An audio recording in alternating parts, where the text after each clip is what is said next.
欢迎收听长篇小说《宰执天下》第134集，由于洋为您播讲。回到秦州，韩刚带着冯从义见到了自家拜见爹娘。听说了四妹的冤死，韩阿里跟冯从义抱头痛哭了一场。哭完之后，韩阿里对儿子说道：“三哥，你四姨就剩下这一根独苗了，你自己看该怎么做吧。”表弟不是读书做官的料。韩刚说的坚定，他在路上跟冯从义谈了许多话，算是了解了他究竟是有着哪一方面的擅长，而结果让他喜出望外。不过在获职之术上，表弟倒是家学渊源。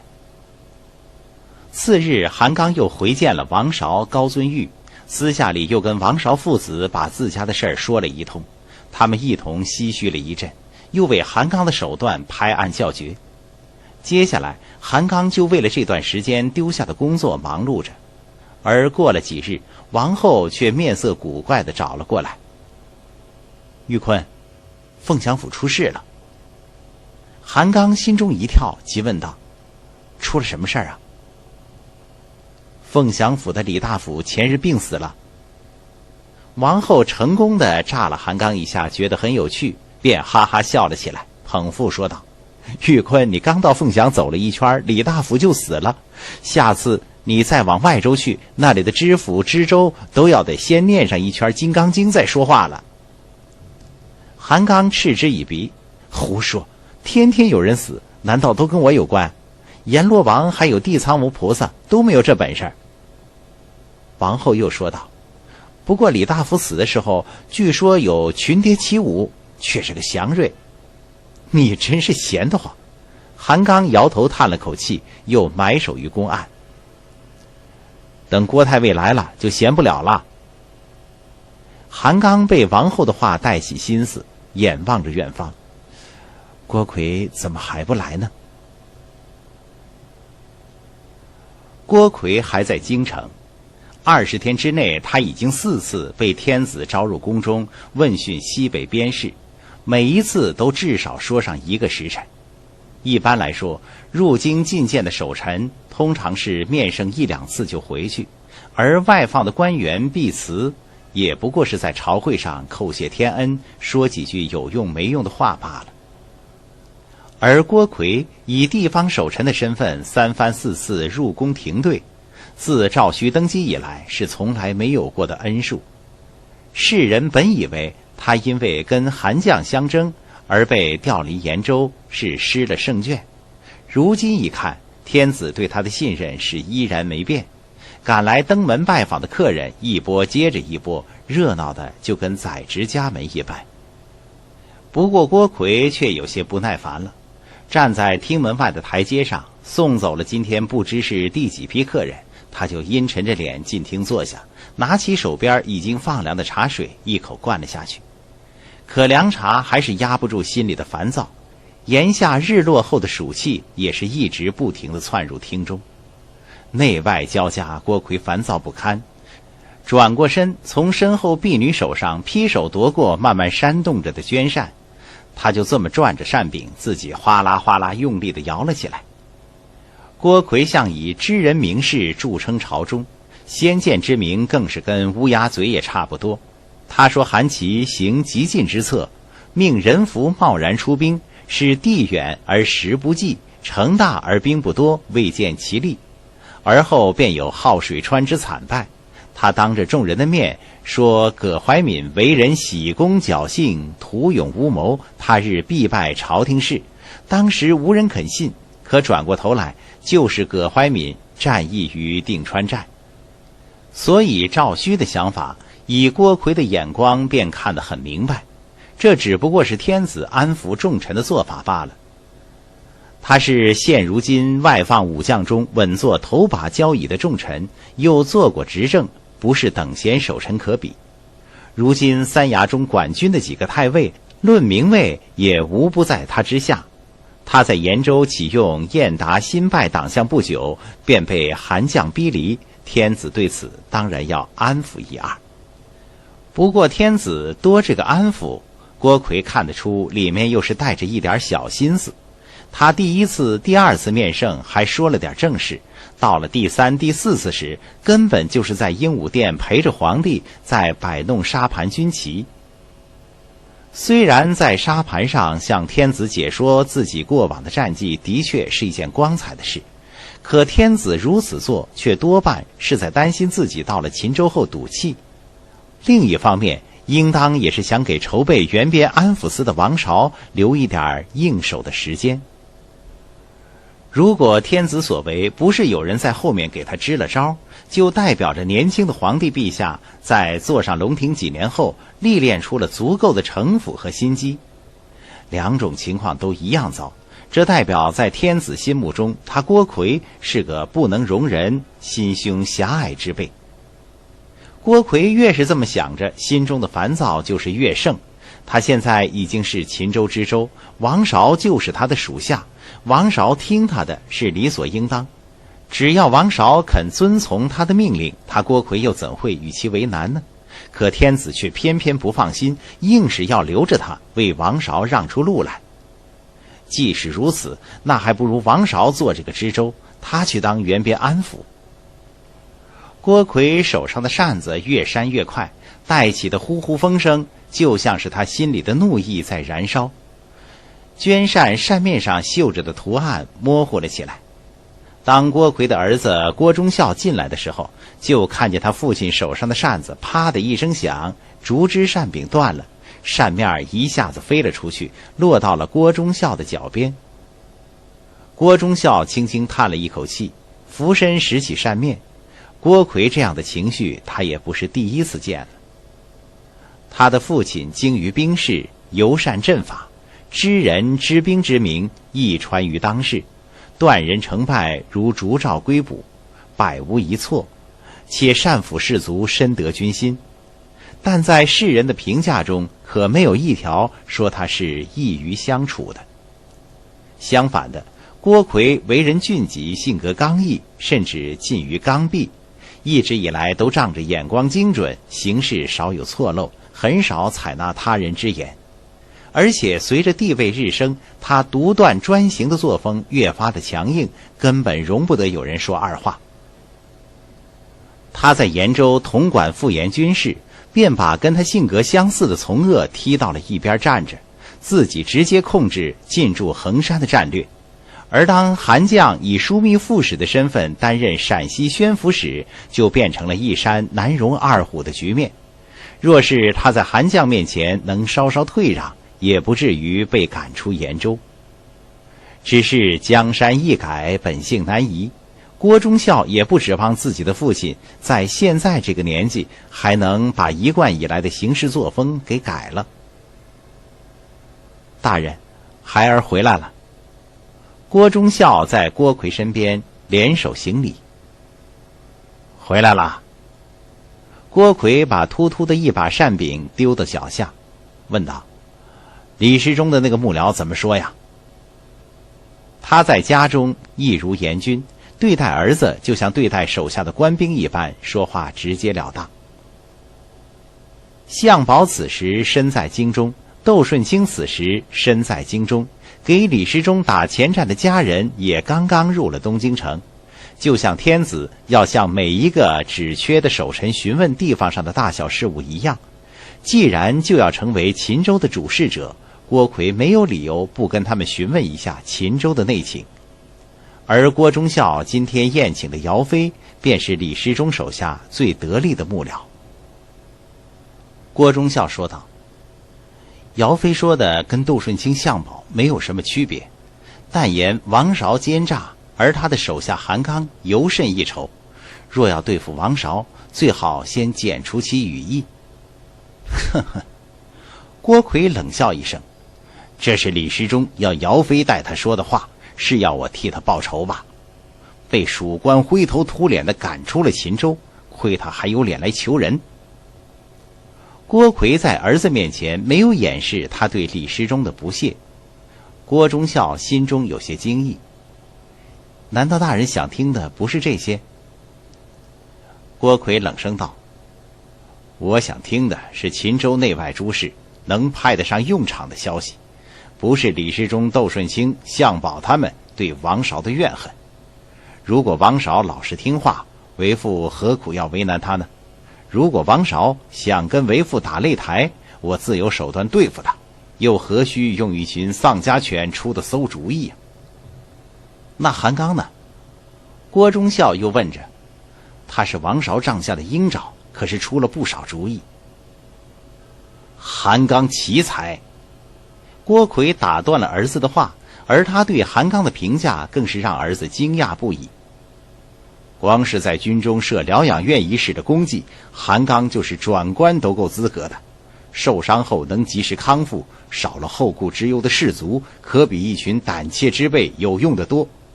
他若是在我帐下，为父怎么也要把他顶到京官的位置上。为父到秦州后主持拓边河防，动起兵刀来，也少不得要用到他。郭忠孝眨着眼睛，难以置信地看着自己的父亲。自他记事以来，几乎没有从郭奎嘴里听到如此盛赞一个年轻人的话语。就连自己读书读得好，被西席先生赞了，换来的也不过是郭奎的头点上一点。郭忠孝微不可察地皱了皱眉，一点嫉妒之心油然而生。儿子记恨上了韩刚，而郭奎却还在大赞着他。而且韩刚还造出了军旗、沙盘，用之推演过往战事，或是排兵布阵，可比起纸上谈兵要直观得多。常人能做出其中一项，已足以留名后世，他却轻轻松松的就拿出了2项、3项。赫赫有名的郭太尉在儿子面前摇着头感叹着：韩刚之才，在年轻一辈中少有人能及，能孤身夜入鲁帐，说服于龙科，更是智勇双全的豪举，不比为父当年孤身入保州，说服叛军出降稍差。李师忠那3人只看到了韩刚的心机智计，却没有看到他真正的大智慧啊。郭奎对韩刚的所作所为啧啧称叹。作为知兵知人的名将，他对韩刚自入关以来的功绩感受到的震撼，可比那些文官要强出100倍。无论是让伤兵死亡率降到1成以下的疗养院，还是让天子甚至还有他本人都差点沉迷进去的沙盘军旗，都是在军事上有着难以估量的作用，比起斩首个1200-800要强的不似10倍100倍。而且韩刚还深得胜券，在郭奎4次于崇政殿中面圣停对的过程中，天子提到韩刚这个名字至少10几回，而在其中2次被带到鹦鹉殿偏殿沙盘模型时提到的次数就更多了。郭奎并不打算要跟韩刚过不去，相反的更想好好的提拔他。如此人才当为我所用，而不是把他当作王韶的羽翼给剪除了。王韶在秦州沉寂1年多，自从把韩刚延揽入帐下之后，便一鸣惊人，接连2次大捷不说，还把秦州军中3位主官一起赶了出来。虽然李师忠他们的调离本质上体现的是天子的倾向，但能让天子做出决断，王韶也许是隐在他身后的韩刚在其中费了不少气力。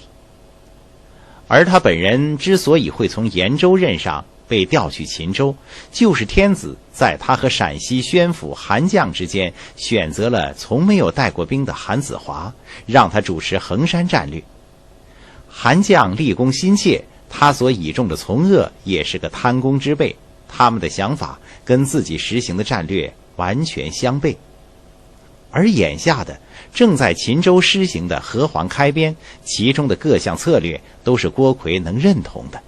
既然如此，他也想着从中插上一脚，不是全面掌控大局。天子不是喜欢开疆辟土吗？王韶能做到的，他郭奎一样能做到，而且可以做得更好，因为他是郭奎。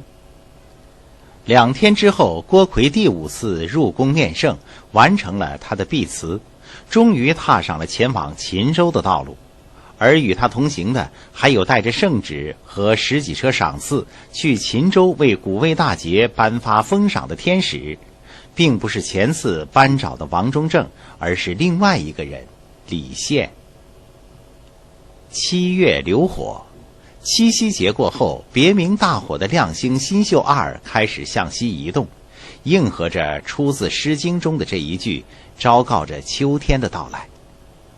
不过韩刚抬起头，就算隔着浓密的树荫，炎炎烈日的热力只剩下斑驳的光影，可照在身上依然能清晰地感受得到。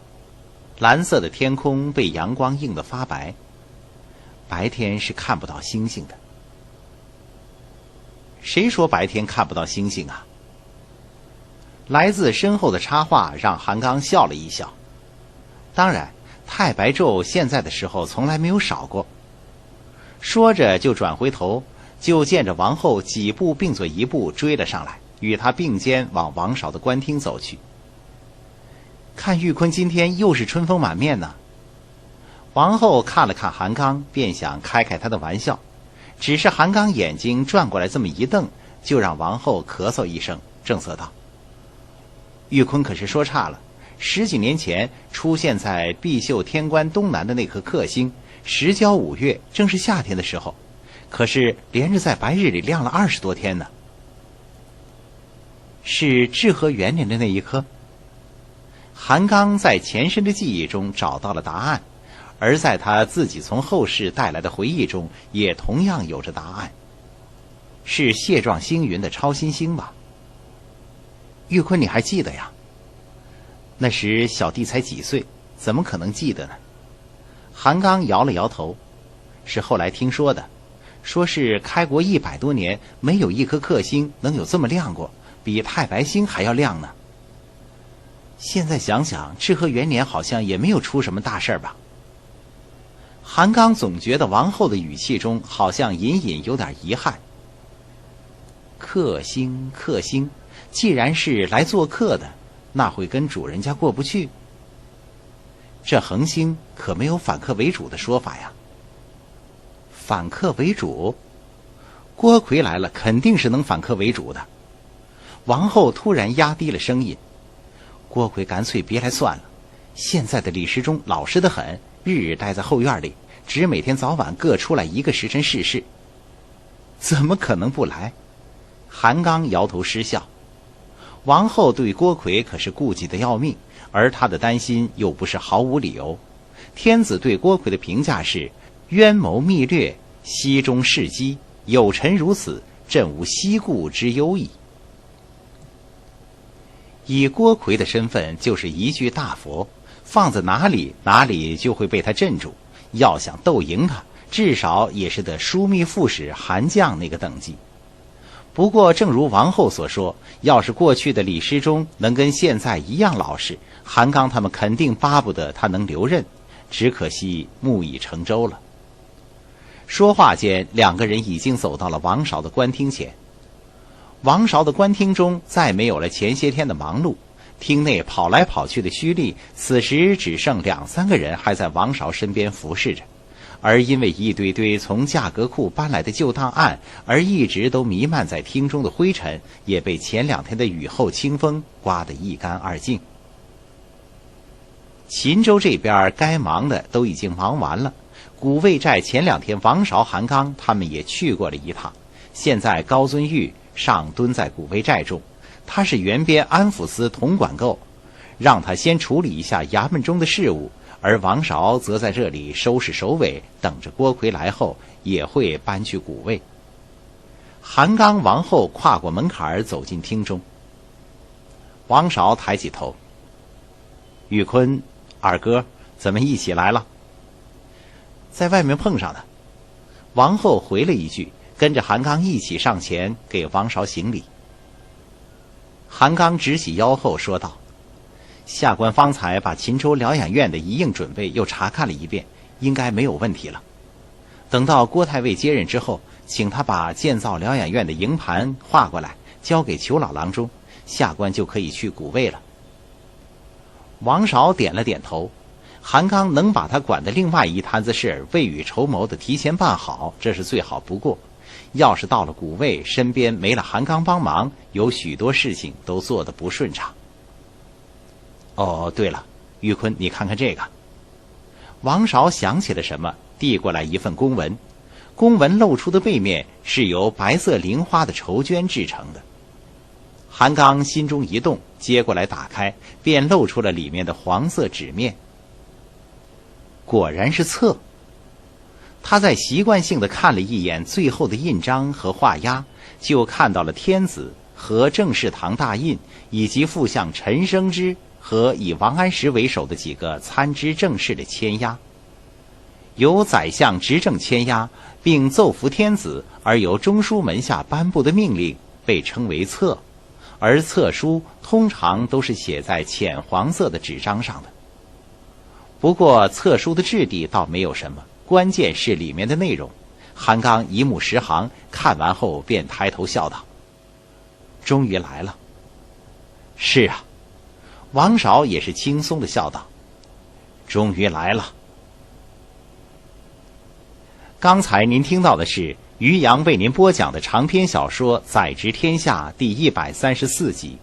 欢迎继续收听长篇小说《宰执天下》第135集。